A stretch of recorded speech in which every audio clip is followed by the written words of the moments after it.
თქვენი აზრით, ამ ხელა შაშხის ნაჭერი რამდენი დამიჯდა? ეს კილო ნახევრიანი შაშხი დამიჯდა სულ რაღაც 30 ლარი და მოდი გაჩვენებ როგორ და რანაირად.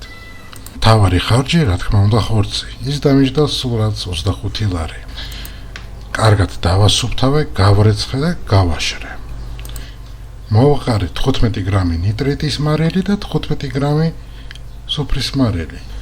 ყველა მხრიდან კარგად შევძლე, კარგად შევფუთე და მაცივარში 5 დღით შევინახე. 5 დღის შემდეგ კარგად გავრეცხე ცივი წყლით და ისევ გავამშრალე. ყველა მხრიდან კარგად შევძლე ჩილი соуსი და ბარბეკიუ соуსი. ასევე მოვაყარე ჩემი საყვარელი სუნელები: ნიორი, პაპრიკა, პირპილი, წიწაკა. თქვენ შეგიძლიათ მოაყაროთ, რაც თქვენ გაგიხარდებათ. შემდეგ კარგად შევფუთე გამოსაცხოპ ქაღალდში და ფოლგაში. რაც ვინანე, რადგან ფოლგაში გაცილებით დიდი დრო დამჭირდა მის მოსამზადებლად. 1 საათი 2 საათნახევრის მაგივრად. შაშხი და ძეხვი ითვლება ბზად, როცა ხორცი მივა 70 გრადუსამდე. ამისთვის მე ვიყენებ ასეთ თერმომეტრს. ღომელი გააცხელეთ 80 გრადუსზე და ჩადეთ ძეხვი. დანიშნეთ დრო, თუ არა გაქვთ თერმომეტრი, დაახლოებით 2 საათნახევარი.